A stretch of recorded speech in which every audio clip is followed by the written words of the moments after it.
Great. Okay, so thanks everybody for joining us. I'm Becky, I'm the Chief Executive Officer of the English Association, and I'm so pleased to be hosting this session this afternoon, which is part of the English Creates campaign, which is running all this week, which is celebrating the richness and diversity of English. So do have a look on the University English website and check out all the other things that are going on this week to see what else you could be enjoying. I'm just going to do a quick bit about the English Association. We are a learned society and a subject association which was founded in 1906 to support, promote and defend the discipline of English studies. We cover all stages of education from primary and early years through to secondary and further education to higher education and beyond. And we cover all parts of the discipline across language, linguistics, literature and creative writing.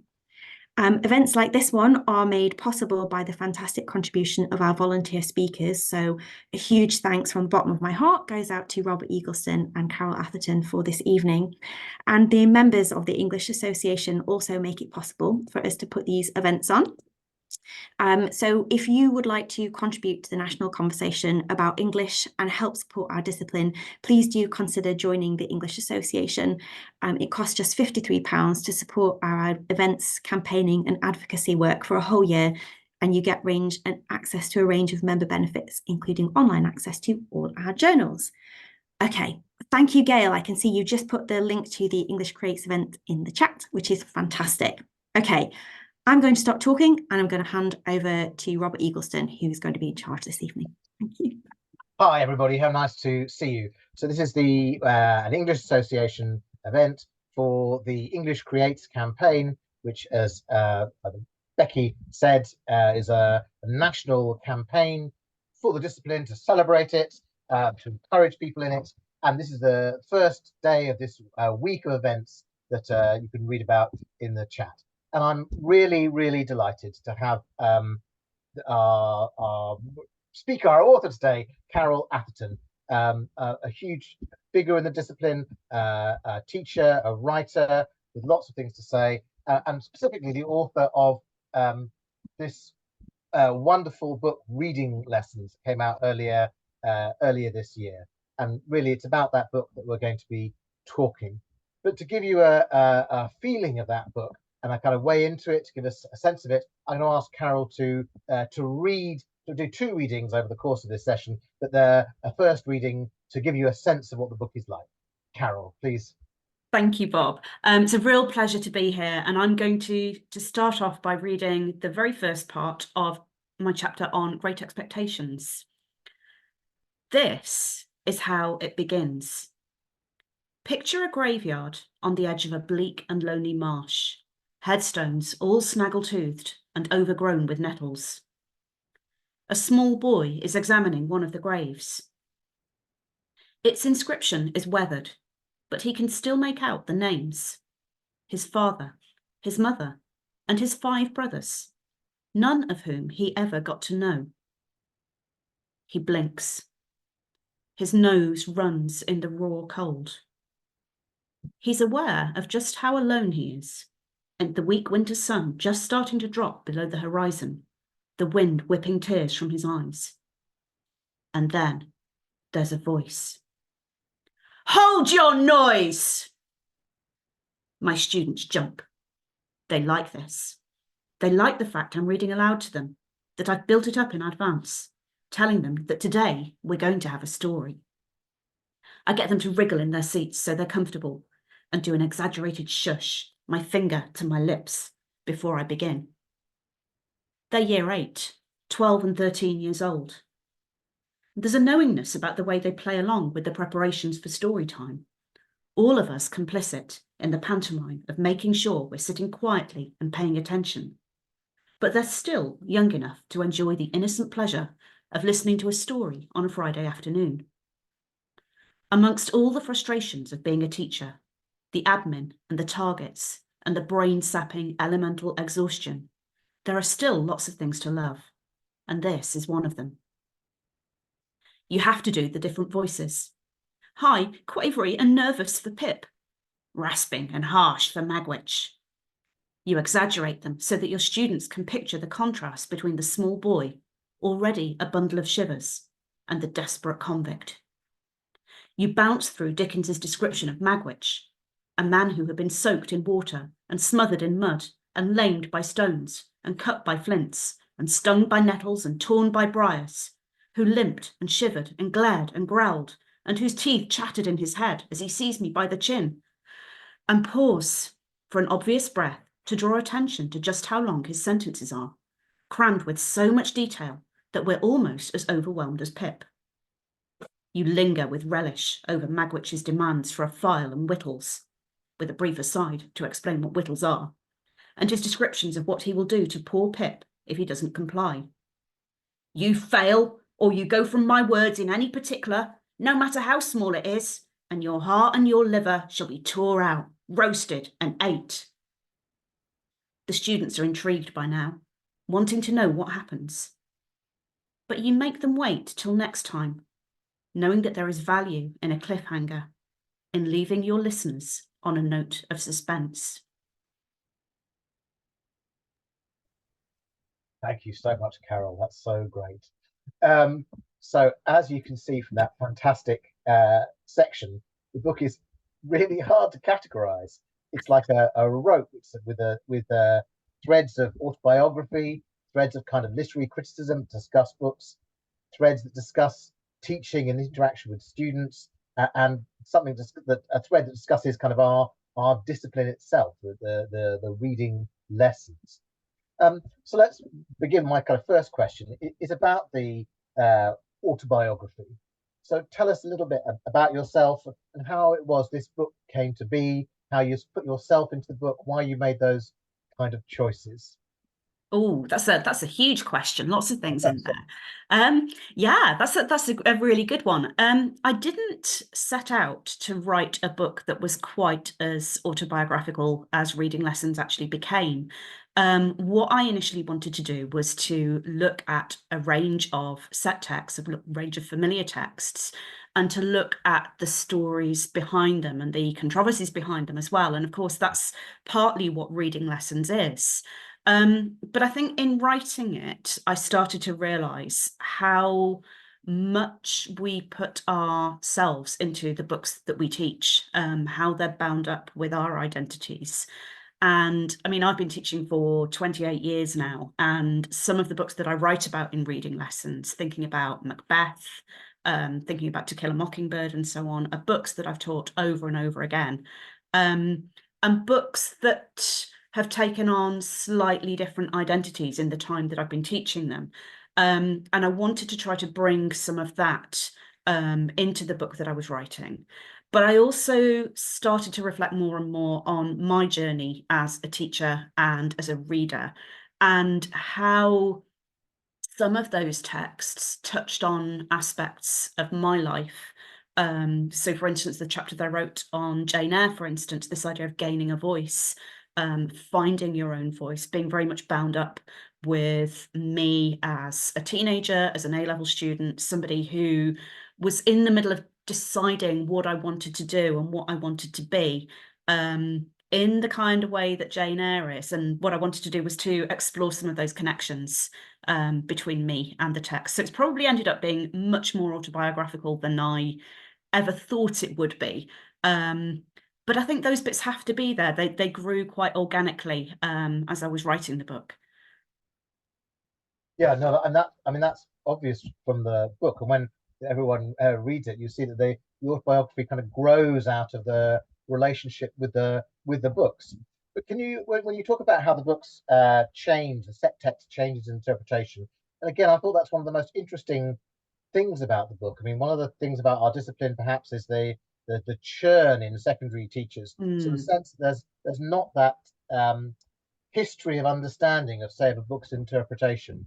And I loved some of the chapters you wrote. Would you talk about, this isn't really a question, like, please talk about one of your chapters and tell us about how the book changed, how it changed in the experience of teaching over time. Yeah, I think the obvious one there is the very first chapter, the chapter on My Last Duchess, partly because it's the very first text I ever taught. And I write in the book about Me as a GCSE student, me as a 15-year-old, being asked to go and teach this poem, explain this poem to a classmate of mine who was in hospital.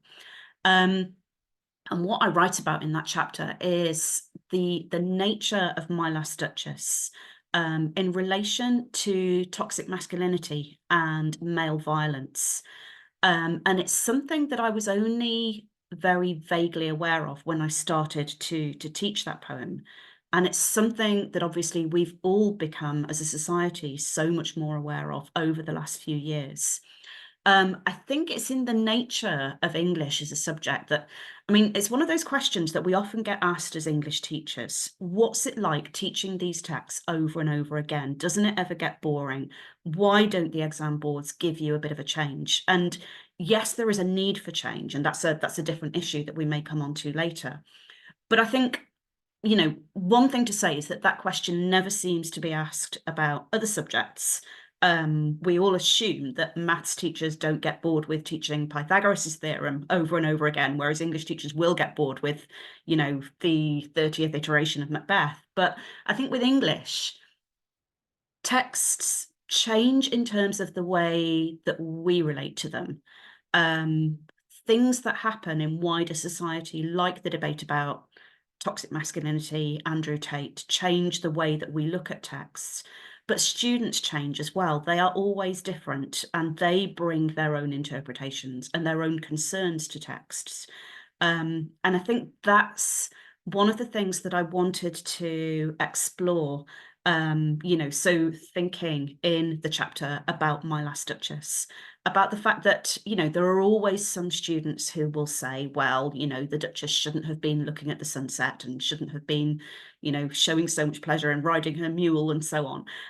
But then there's always one student, and especially, you know, for me teaching now in an all boys school, it's really interesting to see how the boys relate to this, and how there's always that boy who says, well, actually, no, she didn't do anything wrong. She wasn't doing anything wrong. And actually picking up on those responses.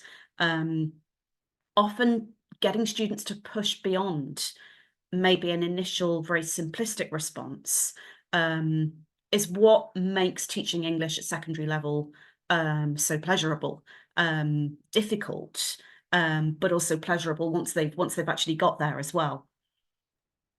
So, I mean, one of the things I think the book does so well is the voices of your students, and that's such a difficult thing to do without sounding kind of patronizing or any all these things.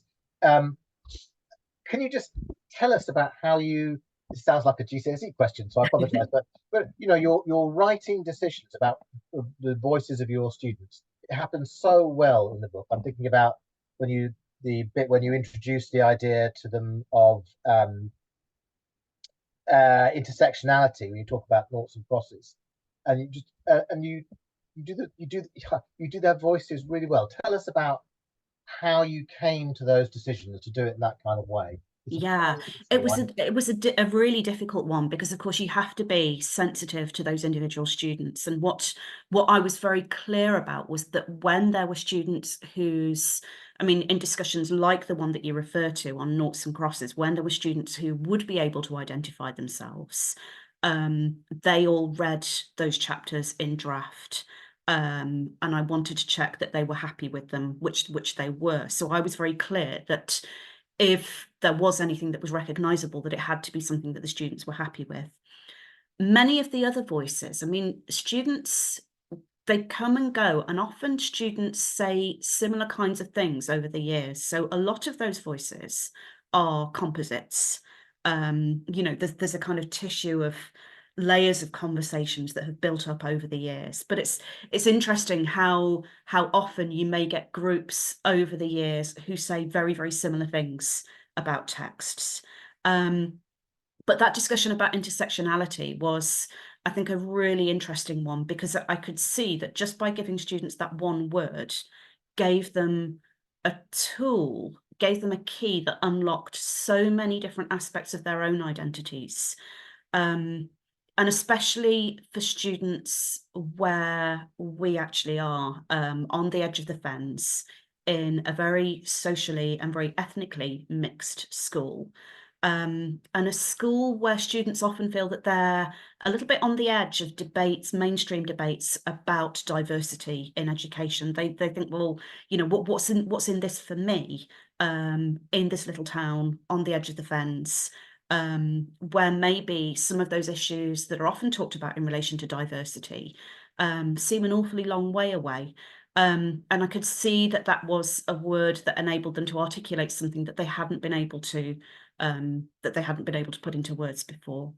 But I did have to be very careful about those, you know, those voices and those identities. I think there are only 2 students who I actually describe physically in the book, and those are in the chapter on Lord of the Flies. And those are students who are now in their early 40s, people who I taught right back at the beginning of my career. So yeah, it was a difficult one because of the ethical tensions around describing, you know, young people and the often very raw and emergent thoughts that they have about what they're reading and interacting with in class. That's the kind of core, isn't it? That's the kind of the way that literature somehow gets to the I want to call it the deep self. Maybe that's not quite the right word, but that kind of live wire bit where you're Yeah. thinking about who you are. And Yeah, and it is really complex, and often those are the conversations that can't be planned. They're the conversations that you can't really anticipate. And I know that I write in the chapter on Death of a Salesman, for instance, teaching Death of a Salesman to Year 12 students who in many ways seem a long way away from Willy Loman because they are right at the beginning of their lives, their careers. They're just making those decisions about what they're going to do and, you know, the choices that they're going to make about university and apprenticeships and so on. But at the same time, they're also receiving lots of messages about success and how you measure your own success and how you measure your own worth. And that means that there's a lot in Death of a Salesman that speaks to them very directly. And I remember having some really quite emotionally charged conversations with some of my students about what they plan to do and how they think their lives will pan out. And just sometimes very gently getting them to think, well, what if it doesn't work out like that? What will you do? And, you know, all these successes that other people want for you and that society tells you you should want, is that what you really want? And often those conversations that happen around the edges of the curriculum are the ones that matter the most, and they're the ones that will stay with students. I think the culture that we're in education at the moment often makes us feel as though we should spend a lot of time talking about, you know, how to hit these assessment objectives and how to move from, you know, a level 4 to a level 5. And actually, you know, those things matter in a temporary way, but they are not the most important things by any means. yeah, and you've talked about reading and reading for pleasure. I know I mean, it's important to read for pleasure, but the sort of reading you're talking about is not, it's not quite for pleasure, is it? It's something else. No. I think, I mean, it's a very interesting word, isn't it, pleasure? It's a very loaded word. I've done some research looking at the national curriculum and looking at what the national curriculum says about different subjects in preparation for a talk that I'm giving on Friday at the English and Media Centre. And these words, pleasure and love, very, very loaded words, appear in the national curriculum for English. Love only appears in the national curriculum for one other subject, and that's music. So we have this responsibility for these emotions and to not only think about what we're teaching students, but the emotions that we're trying to develop around our subject matter. And I think it's so difficult in so many ways. But one thing that I've started to think is that this label, reading for pleasure, is just massively simplistic, because when we think about all the reasons why we read, both as adults and as adolescents and as children, pleasure's actually only one tiny part of it, isn't it? You know, we read, sometimes we read to scare the pants off ourselves, and sometimes we read to make ourselves angry. and sometimes we read to confront things that are very dark and difficult. And once you start to think about all of those reasons why we read, we start to realize that pleasure is actually really inadequate as a word. You know, thinking about some of the things that my students are reading outside of the classroom at the moment, some of them are really quite uncomfortable in terms of the emotions that they are sparking off in students. And sometimes, you know, some students want to have conversations about those things, and some of them very much don't. And I think it's something where we have to be really careful. I'm always very wary of the kind of reading for pleasure approaches that get students to just come up with a list of what I'm reading outside the classroom and give it a star rating and so on. I get very skeptical about those kinds of things. Well, so that's led us into a kind of conversation about the discipline. And so in case anybody thinks that I'm a fair weather fan of Carol, who I just read her recent book, I've read all of Carol's books. I've read her first book, which is called Defining Literary Criticism, the Scholarship Authority and the Possession of Literary Knowledge, 1880 to 2002. I've read your co-authored book, Teaching English Literature, 16 to 19, which is superb. When people write books, the books are always kind of siblings. And it's so can you tell us about the family relationship between your books? That's a great question. That's a great question. Yeah, and actually that's really interesting thinking about them as siblings, because I think reading lessons might be this slightly rebellious youngest sibling. Hopefully not the youngest, because hopefully there will be more to come. But my first book, Defining Literary Criticism, was based on my PhD thesis. And what I was doing was looking at the arguments that circulated around the foundation of English literature as an academic discipline in the universities in the late 1800s, early 1900s. And what I did, just to simplify massively, I was looking at the fact that there are three strands of argument that were going on about English at this time, when the subject was in its infancy.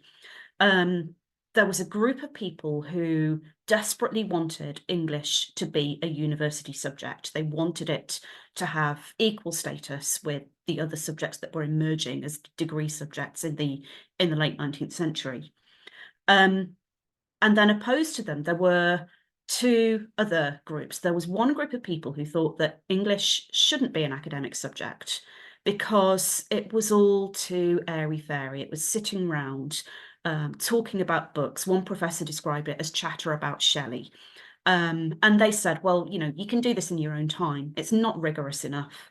If people want to talk about books, they can do so, but it doesn't need to be in the university. And then there was a third group of people who thought that English shouldn't be an academic discipline because it was too precious and too special.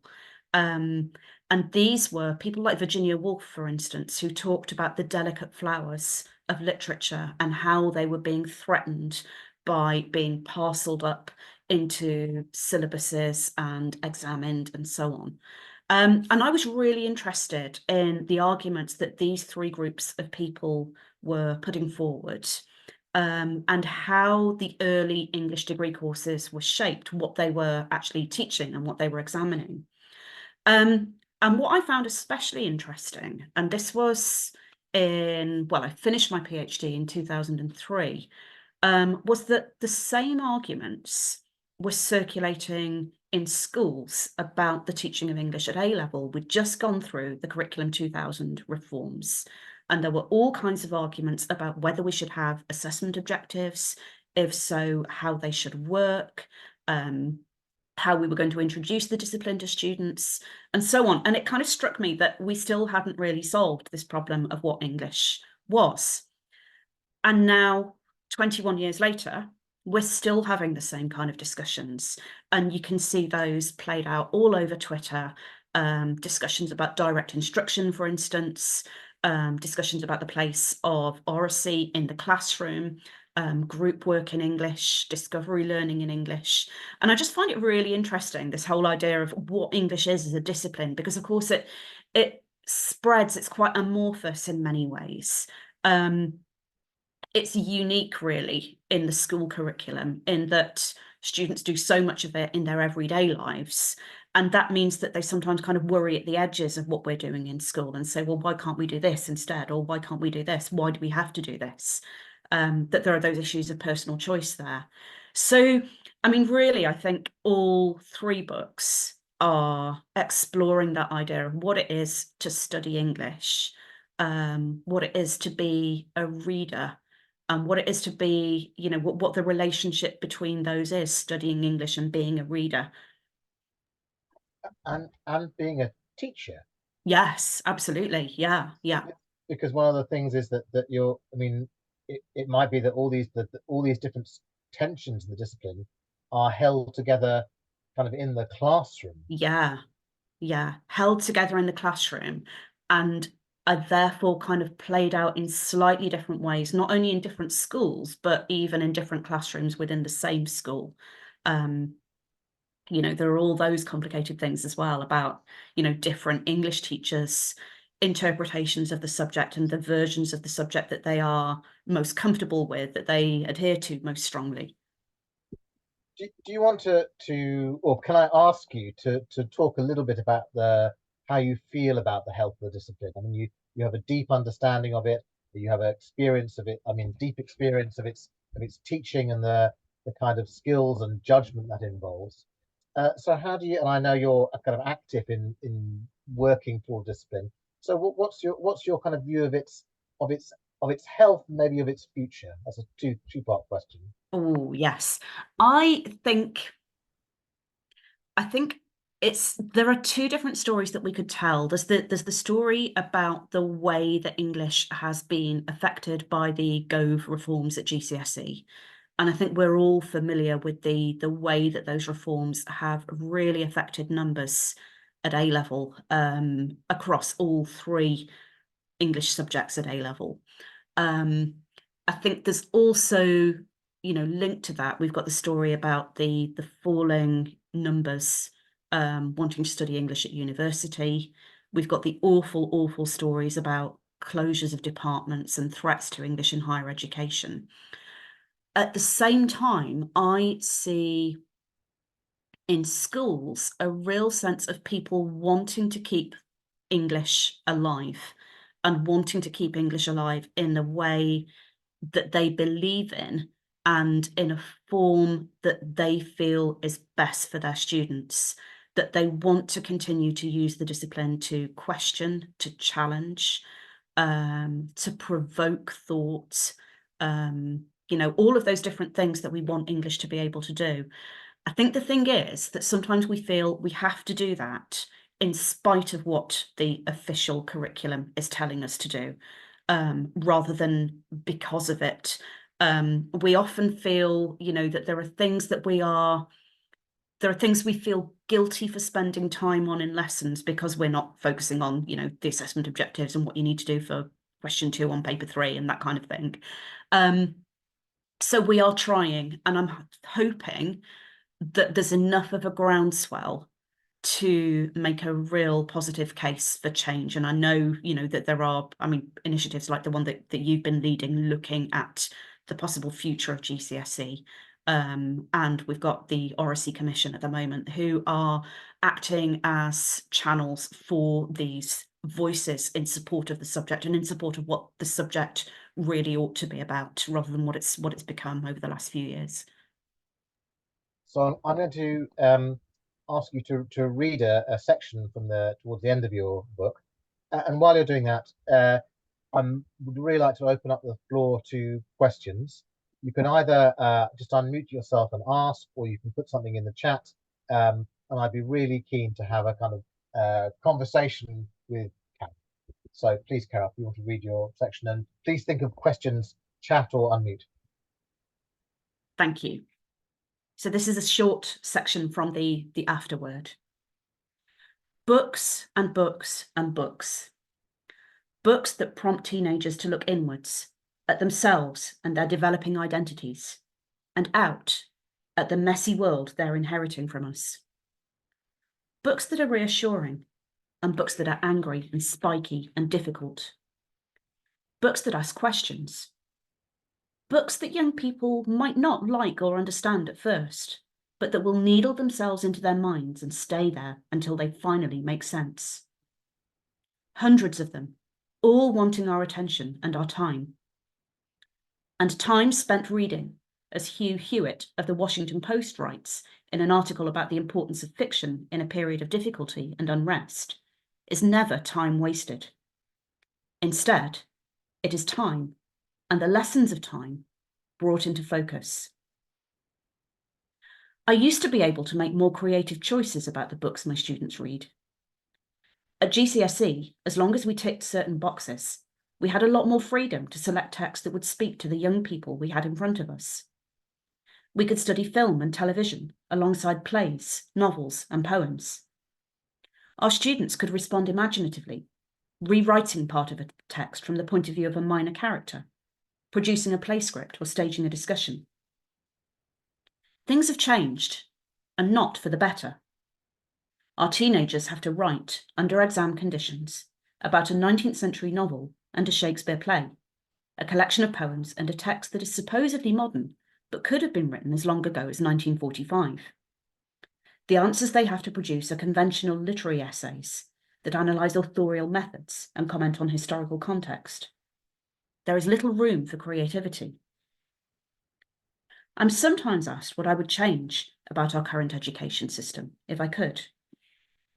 There are many things on my wish list, but one of the biggest is the scope to be creative. I want my students to be able to dig into the books they read and find threads they can pick away at and explore.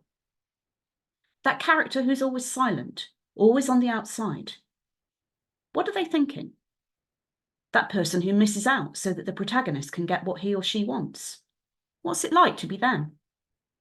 What's going on in the minds and lives of Joe Gargery, or Mr. Farthing in A Kestrel for a Knave, or Edna, the maid, in An Inspector Calls? How do Ralph and Jack behave towards each other after their rescue? How do Helen Robinson and her children cope after Tom's death? What does Lady Macbeth think about in her castle in the cold north of Scotland when she realises that her husband does not need her any longer? I want all of this because one of the most important things our young people need is to be able to position themselves elsewhere. The biggest change I've seen during my years in the classroom is, of course, the rise of the internet, which offers so many possibilities for connection and communication, but also enables people to be increasingly solipsistic. We can browse, swipe, move on. If something doesn't hold our interest, we don't need to persist. We can seek out those who we like and who are like us. I see the effects of this in class, in a reluctance to tackle difficulty, a creeping resistance to engage. The books we read in school are vital in introducing young people to ideas and experiences that lie beyond their own immediate concerns and that they would not necessarily choose to explore. Imagining what it's like to be in someone else's position, to walk around, as Atticus Finch says, in their skin. Books nudge us out of our familiar worlds and forge an encounter with what lies beyond. Thank you so much, Carol. We've got some questions coming in, so I'll do the questions in the chat everyone can read. The first from Linda Hill, who says you're amazing. That's obviously right, as is your book. How do you feel about the current trend of celebrity authors impacting on the choices of people reading in schools? Oh, I think it can be really damaging, I think. And I think also one of the things about celebrity authors is that for people who aren't aware of the real richness of fiction that's available to young people today, celebrity authors are very easy as a go-to. They're recognizable, they're a brand, they're a name. And I think also, and I'm thinking of David Walliams here, there are some real issues with representation in those books that we have to question, and we have to be a voice, for saying, well, yeah, it might be funny, there might be things that are amusing, but have you tried so-and-so instead? And I think that's one of those things where teachers of English need time to read. And I bang on about this quite a lot. It should be part of our continuing professional development time. I'm talking to my department this week about the fact that during our gained time, now that our exam groups have gone, I want everybody to read some young adult fiction before the end of the summer term. But I think that's something that's not necessarily as widely practiced as it should be. And it's something that senior leaders in school need to be aware of. We need to keep up to date with those books. Oh, I know that thing about kind of reading for work, but I think that's so important. A question from Janine Gleeson, a really great question actually. Yeah. Just the fact that the text change, so Killing Mockingbird, you cover it so well in your book, starts off as a tale about justice and then becomes a kind of white savior narrative. She asks that these become controversial, some schools won't teach them, even though they prompt into conversations. How do we avoid book choices becoming too narrow and risk averse? Oh, I think we have to recognise what the risks are, and we need to be prepared to talk to our students about those risks. I know with To Kill a Mockingbird, for instance, I'm using it as a class reader with a group of very able year nines at the moment. And when we started reading it, we talked about the background and we talked about the fact that there would be vocabulary that the students would encounter that they might find offensive, that is incredibly offensive, that we wouldn't use now. We talked about how we would approach that vocabulary as well. And we said that we would skip over it. We wouldn't try to replace it with something else. We would recognise that the word was there, but we wouldn't say it. So we talk about our approach to it, but we also talk about why those issues need to be confronted. So we talk about the context of particular texts, the attitudes that might produce particular aspects of those texts.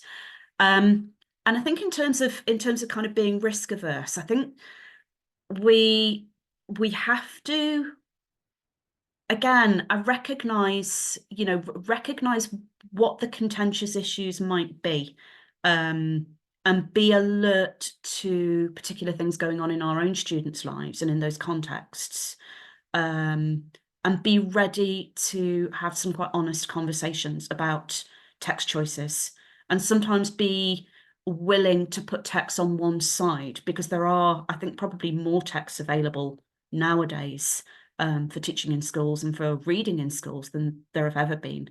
I think we're very lucky at the moment, and it's just finding those paths through that's important. I love the emphasis in your work and just in that answer actually about talk, about dialogic teaching, which means kind of trusting yourself and also trusting the students. Yeah. To kind of come to it and respond. Ellie Smith asks if you can talk about using visual arts to support your teaching. Oh, I use visual arts a huge amount. I know there are lots of debates about PowerPoint at the moment. I like PowerPoint, but I like PowerPoint for showing visuals, and often just for having a particular line or a particular quotation, just to kind of prompt some discussion. I don't think PowerPoint has to be, kind of every single word you want the students to actually get across. So I use visuals a lot. One way in which I use them is to look at different stage adaptations. So, for instance, it's not something that I write about in reading lessons, but teaching The Tempest with Year 8, for instance, one really interesting activity that I get students to do is to look at how the character of Caliban has been portrayed in different stage and screen adaptations. And we almost kind of create a continuum from Caliban as a monster or as some ridiculous sea creature on one end of the spectrum to Caliban as a victim on the other end, and talk about what those different portrayals might mean for our interpretation of the relationship between Caliban and Prospero. And that's the kind of thing that, really enables students to see that idea of different interpretations in practice. You mentioned there Dorothea Lange's photography, which I think is wonderful. And I think for giving that sense of detail, giving, that sense of the visual and often the emotional environment of a particular text as well, sparking off those associations for students. And then the other thing I do quite often is to use images from different posters, so kind of advertising films, advertising plays, and so on. So when I start to teach King Lear, for instance, we look at about 20 different theatrical and film posters and look at the clues that they might give us as to, you know, what the play is about, who the characters might be, what the dominant themes might be, and so on. But I absolutely love using visual, and I think it's really, really important. Kate Walker has the $64 million question. Oh, Thank you for a wonderful talk. Suggestions for encouraging senior leadership teams and other departments to buy into creativity, discussion, and I guess dialogue and so on as rigorous and leading to high quality work rather than frivolous and low value. I'm thinking she says well, it's all very well, but yes, yeah, I'm familiar with some of those. Not in my present school, fortunately. That's a really good question. I think there are some fantastic resources around, like the English and Media Centre resources, the English and Media Centre blogs, for instance, which are short and very readable, very accessible, but that give some fantastic examples of talk being used in the classroom and talk being used to access some very high level thinking that might not necessarily happen if it's just the kind of, you know, kind of written comprehension exercises that students might get, and how talk can be speculative. Yeah, I mean, there must be some brilliant examples out there, but I would go to the English and Media Centre, but also to the work of the Oracy Commission, for instance, as well. Oh, and I'm just kind of scrolling back up to have a look at that question. That's one that I might come back to, actually. I think often teachers have to see it. They have to see it in action, and to see students then reflecting on that talk afterwards and how hard it's made them think. I mean, I think this question of talk is really important. I know there is some research showing that the talky students do as well as the ones who are kind of drilled do better, actually. So a couple more questions. We've got to finish at 6:30. What's your favorite technique for teaching literature? So that's a huge light question. But I mean, give us a Favorite technique, putting a quotation on the board and getting students to annotate it, and sometimes actually getting students to sit in a pair with a quotation between them or with part of a poem between them, so it's not too daunting, and getting them to annotate it and to discuss, sometimes having a silent discussion in annotations is a really nice one. Silent discussion. That's great. So I've asked a final question from Kate Simpson. She says, "Thank you for a brilliant talk. Any words of advice for somebody about to start their PGCE teacher training?" Oh, right. Okay. Find yourself somebody in school who's not necessarily your official mentor, but who will help to keep you sane. Be quite rigorous with yourself about having time off, you know, at weekends. Try to maintain a sense of who you are outside of school. I think that's really important, because you will get in the, you know, in the groove of being Miss Simpson or Mrs. Simpson, and sometimes you need to hang on to who Katie is as well. I think that's a great answer. Something very close, very quick about universities and schools working together, and then we'll talk. Oh, I think there should be a lot more of it. I wonder whether something about regional hubs would be an interesting thing, but more connections between schools and their, you know, if they've got a local university, that would be fantastic.